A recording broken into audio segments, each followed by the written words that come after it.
In a nation where education shapes the future, a framework emerges to elevate the teaching profession, the Philippine Professional Standards for Teachers. This vital guide illuminates the path for educators, setting benchmarks that inspire growth, excellence, and a commitment to lifelong learning. We, the pre-service teachers, will try to explore and understand how these standards redefine what it means to teach in the Philippines.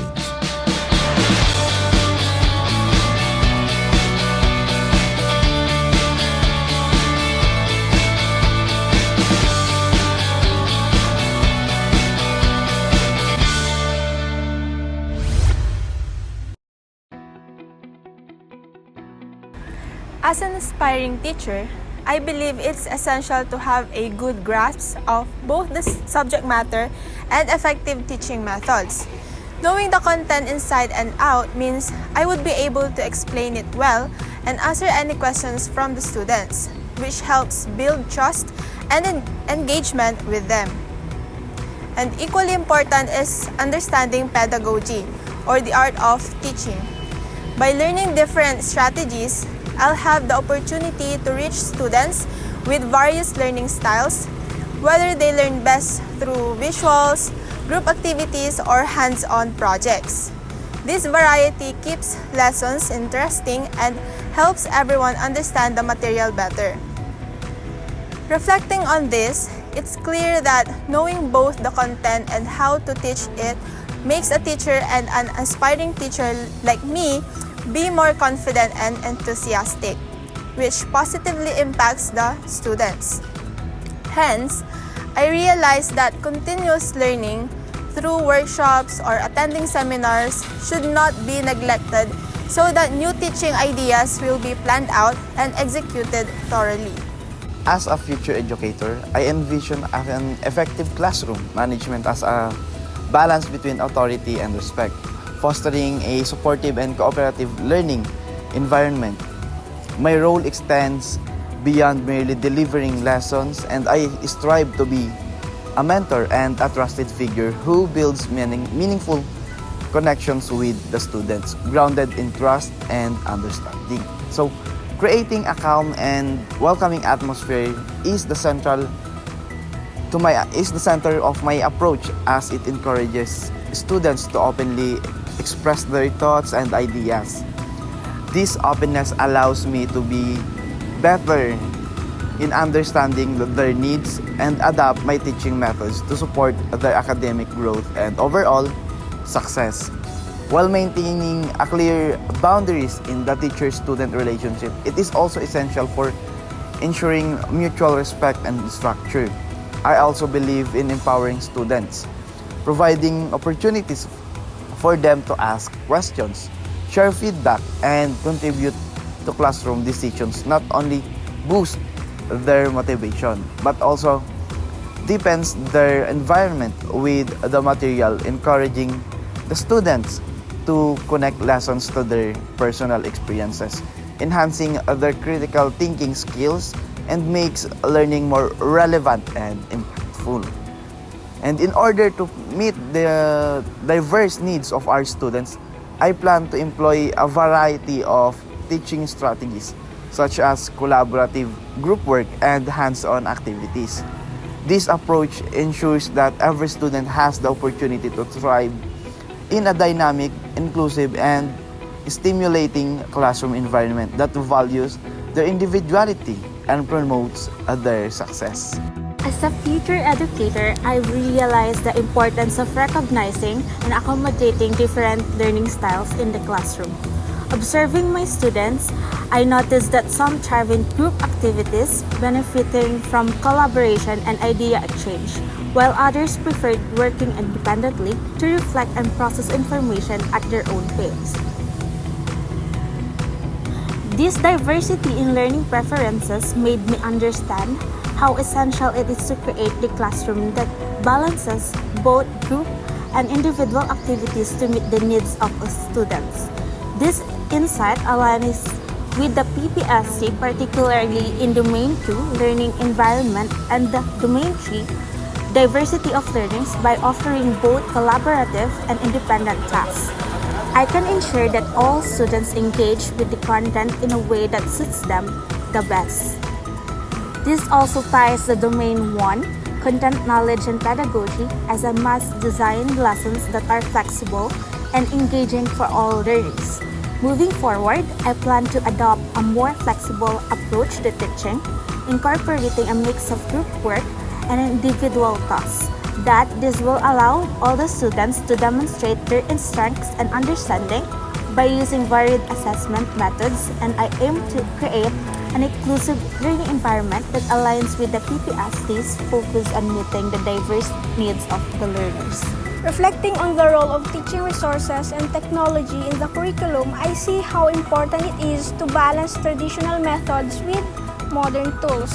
The curriculum goes beyond just what is taught in class, covering written guidelines, supported resources, and even hidden lessons that shape students' experiences.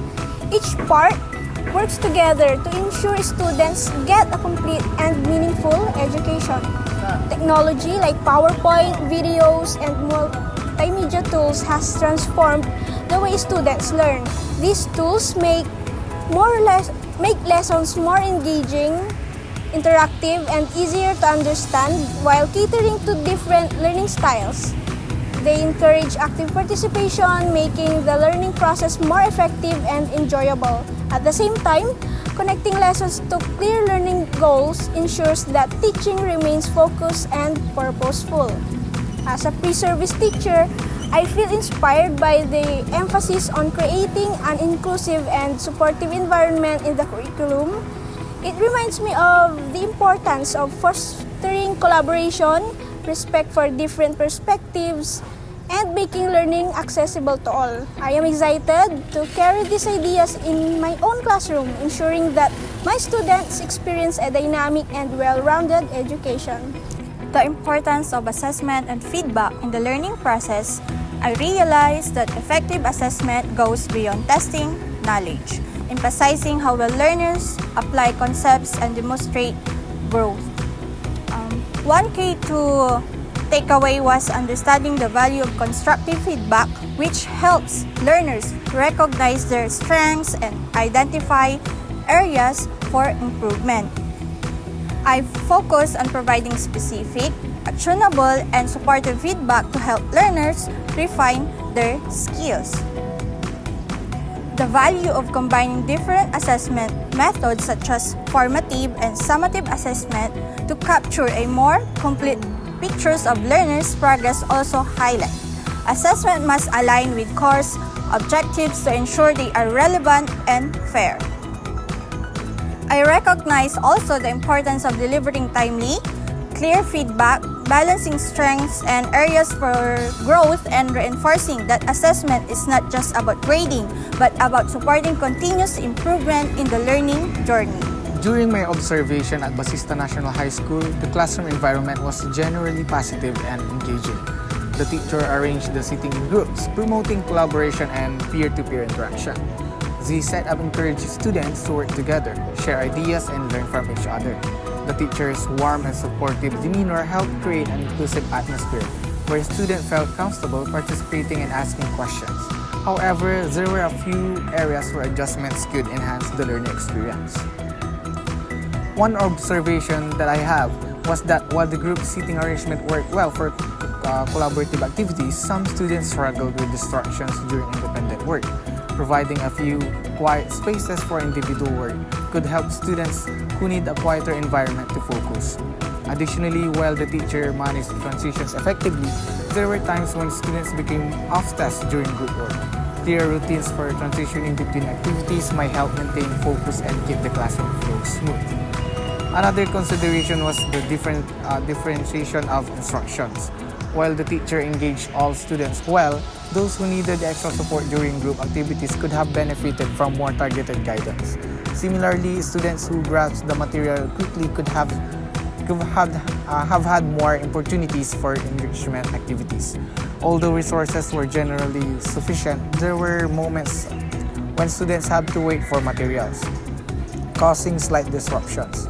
Overall, the classroom was welcoming and effective, but a few adjustments in layout, management routines, and differentiated instructions could further support diverse learning needs.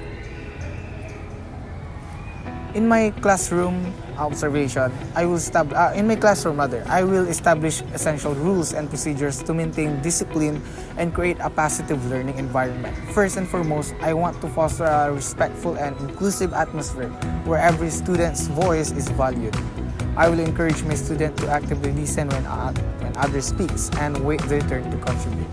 This helps create an environment where everyone feels heard and respected, which in turn encourages more engagement from all students. To ensure the safety and security of everyone, I will implement clear procedures and routines. For example, I will conduct regular fire and evacuation drills so that students know how to do in case of an emergency. I will designate a specific area for first aid supplies and ensure every student is familiar with its location. Additionally, I will create an open line of communication, encouraging students to report any safety concerns so I can address them promptly. By setting these rules and procedures, I aim to create a supportive, secure, and well-organized classroom. This will allow students to focus on learning with confidence and peace of mind. A well-structured classroom environment is crucial for fostering academic growth and building a community where students feel both safe and valued. A lesson plan is crucial as it provides structure, ensures clear objectives, and helps manage time effectively. It guides both teaching and learning, improving understanding and engagement. They have prepared a lesson plan that can serve as our guide in crafting our own lesson plan for our demo teaching. And in crafting your lesson plan, it is really important to follow a certain format because it ensures consistency, clarity, and alignment with learning objectives.